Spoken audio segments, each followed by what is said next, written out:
Miss Hooker. Miss Hooker. No. Hey, go in there. Go in there. Go in there. 2011, I was pregnant with someone else, baby. Our baby was already here when they met you. Our babies were here before she came in. Quiet. All right. In a complex situation where the supposed father of a newborn had passed away, having previously expressed doubts about the child's paternity, Miss Hooker found herself in paternity court, seeking resolution with the late father's mother, Miss Baker, and his sister. I'm just sad sometimes. I try to deal with it now. Like, I really don't care no more. That's how I feel. I don't care anymore. I don't care who feel nothing about my baby. I don't care. It just seemed like everybody else looking upside my head like I'm an animal or something. Like, every time I'm sitting down doing something, they looking at me like I'm just outcast of the group. She looked like me, so why is it a problem? That's why I just say I don't care about nothing. Clearly, the mother of the baby was visibly distressed. However, the fundamental question remains, as Miss Baker's adamant denial of her son's paternity seemed to be an unshakable belief within the alleged baby daddy's family. Tensions might escalate from here on out. We kept hearing that Denia was pregnant, but then when we finally found out for sure, he told me, he said he wasn't the only boy that had messed with Denia. And he made me promise that we was gonna get a blood test, and things didn't go the way we thought they were gonna go. Surprisingly, there's another man in the picture. Miss Baker revealed to the courtroom that this other man had informed the alleged baby daddy that when he wasn't present, she was involved with him romantically. This revelation leaves us with many questions. Let's hear what Miss Hooker has to say about this twist in the story. Keisha only denied the baby when him and my daughter was arguing. Other than that, I have pictures with him laying on her stomach. He had doubts only when he was angry. And I cannot get mad at what he tell his mother or nothing like that. But when he came over there with us, he held the baby, kissed the baby, and loved the baby. Now, Miss Hooker seemed more indifferent than a teenager rolling her eyes at a family dinner. However, Miss Coates discusses the situation at Miss Hooker's house, addressing misunderstandings and personal emotions. She learned about Miss Hooker's pregnancy through her daughter and granddaughter, who rode the same school bus. Ah! Those good old school bus rides. They're saying in their circle of kids, they talk, The boy was telling him that, you know, when you were away, I was messing with her. He was unsure to the point of where he was worried, scared. He was scared. He lost so much weight. He lost a whole lot of weight. Like I told him, you played grown, now it's time to be grown. Oh, please just don't delve into that territory, miss. Just like that, you could unintentionally spark a major conflict. Nevertheless, the situation appears to be filled with emotional intensity, with the supposed grandmother primarily focused on her late son's commitment. I don't want no sorries from nobody. Keep your sorries. I don't want no sorry. I'm not giving you a sorry. Okay, I'm not asking you to. Shut up. Hold on. I don't care. Hold on. She can say something to me because I'm a child. I'm gonna keep talking to her because she thinks she's hard and I will punch her in her face. I don't care. Oh, no. I've been waiting for her already. No. Isn't that a significant concern, Jerome? Hey there, Jerome, where are you, my man? We certainly don't want a one-punch man scenario in this situation. Let's keep in mind, Miss Hooker, that we're not in the world of WWE, but rather in a courtroom. So to avoid any unnecessary conflicts, how about we shift our focus to the DNA results? Mr. Abraham and Kenia Abraham is 0%. And this, Miss Baker, are you all right? Do you need to sit down? Do you need to sit down, ma'am? They weren't gonna tell me sorry, so I'm not telling them nothing. As it turns out, the other man's claim is accurate. Miss Hooker, it seems you should feel remorse and offer an apology to the mourning mother. Yeah, deep down, she did precisely what we had all anticipated from her ever since the sarcastic laugh and eye roll. Take a glance at her reaction. Caution is advised. Things might escalate. You owe my mom an apology, though. That's when you owe one. No, excuse me. Because you know you slept with somebody else. Miss Hooker. Miss Hooker. No. Hey, go in there. Go in there. Go in there. You do too much. When a man denies paternity, reasons often revolve around child support. In Miss Chappelle's case, Mr. Todd's fiancée, Miss Collins, challenges the paternity claim in paternity court, while also suing for babysitting expenses. Oh, isn't that a classic from the paternity archives? I had a job, Your Honor, and he was babysitting the baby for me. And after he didn't babysit anymore, I had to start paying $75 a week. So I had to quit my job, and I don't have a job anymore. And here's my papers right here. Their connection escalated swiftly into an argument, with Mr. Todd contending that their relationship wasn't romantic, but rather a situationship. Now let's delve into that aspect of the situation. We might have a candy treat packed for us. Just look. Were you using protection every time? No. The time when we met, I was pregnant. But we never used. when we met, she was pregnant. We never used. But he accepted me with but the other baby, with someone else's baby. What kind of a relationship is this? They openly acknowledged involvement with multiple people. Miss Collins, are you present? Mr. Todd had the audacity to confess to infidelity. Mr. Todd, there's no need to boast about everything. Come on. At the time, she was messing around with other guys, and by me being young and just doing crazy stuff, I go and mess with her at the same time too. So she was messing with men all at one time. But this one never my girl. I was in a relationship with someone at that time, and she was messing around too. Here's the twist. In this already complex situation, Miss Collins allowed Miss Chappelle to move in with them, all in the name of a specific DNA test they had in mind. Just your regular house guest arrangements, right? Nah, it was more than that. She was not even in the picture, Your Honor, so she has nothing to do with this. What picture that was? 2011, I was pregnant with someone else, baby. Our baby was already here when they met, Your Honor. All right. Our babies were here before she came in the Quiet. All right.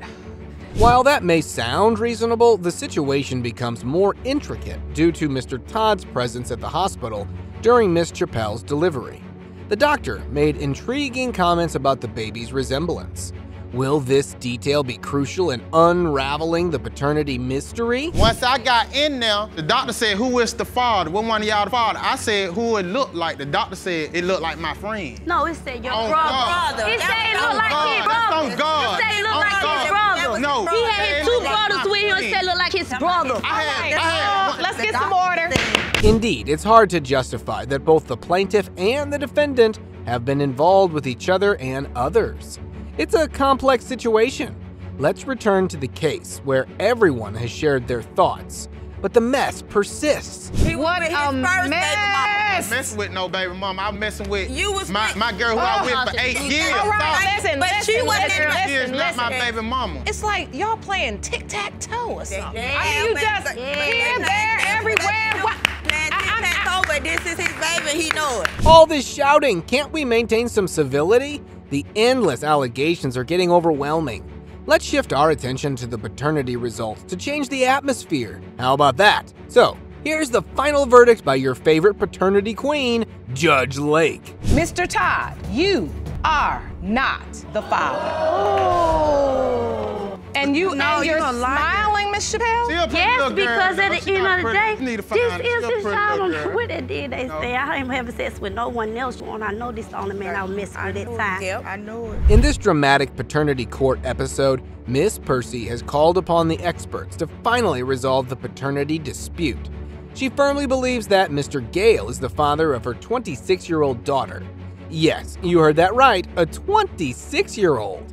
She's also seeking a financial claim of $200,000, as if she had been raising a high-value asset. I don't know why she won't let this man be a man and be with his children. He needs to spend time with his children. My wife has never stopped me from seeing any of my kids. Mr. Gale, that is so not true. Every time my daughter calls him, it's like, oh, I can't talk to you right now. Tanya's sitting right here. Right. The duration of Miss Percy and Mr. Gale's relationship has been specified as approximately 4 to 5 years, although there were claims from some sources indicating 7 years.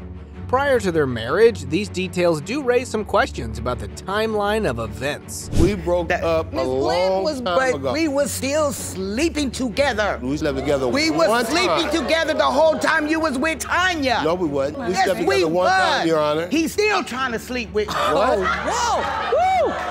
That's cute. Don't lie. But here's the juicy twist. Miss Percy never revealed her pregnancy to Mr. Gale. and it wasn't until Ms. Tidra was about 2 years old that Mr. Gale began to suspect he might be her father based on physical resemblances. Quite the revelation, isn't it? When I asked her, I said, tell your mother see if your mother can go half of me on a paternity test. That was after the never fact. got back to me, never said anything. That was after the fact. That was just recently. That was just recently this past year when you was like, oh, you need to find out where you really come from, like as if I'm a charity case. Well, the possibility certainly took more than 26 years to surface. The determined Miss Glenn took the initiative to initiate the paternity test by reaching out to Mr. Gale and expressing her eagerness to determine if he was her father. But he had another spin-off in his mind. The first time I heard of Tidra being mine, it was when she was 15. Her mother called me. I was standing on Market Street in Long Beach. Oh my God. And she said, oh, too, you know Tidra's your baby. And I laughed. I thought she was playing. When my wife came home, I told everybody jokingly, my wife was serious. So I stopped smiling. That's the first That's a lie. That is such a lie. My apologies for the commotion. Let's all maintain a civilized demeanor here. Folks, we are after all in the midst of a court session. As for Mr. Gale, his anxieties about the test results stemmed from uncertainties about his possible fatherhood and the impact it could have on his marriage. Every time I get on the phone, she's like, oh, you're on the phone with your little friend. Like as if I'm nothing. I'm somebody. I may not have had a father, but I'm somebody. I don't have no problem with her. She's laughing and giggling like it's a joke. And it's not a joke. Your kids grew up with their fathers. I did it. Okay, it seems like there's been quite a bit of talk about Mr. Gale's wife. And from what I've gathered, she's being portrayed as the antagonist here. We definitely want to hear her side of the story before the plaintiff goes all out Super Saiyan on her. You know, he went on and said, okay. So I said, okay, you was there, so there's a great possibility that you could be her father. So why because did you was say there. take a paternity test? How do you know what I said? You don't live in my house, little girl. I don't, But look how long it took if he found out if she was 15, Okay, you killing me on about how long it took. We're here because you weren't careful. That seems to sum it up pretty well, doesn't it? Miss Percy, you find yourself in paternity court today because, let's face it, there were lapses in being cautious.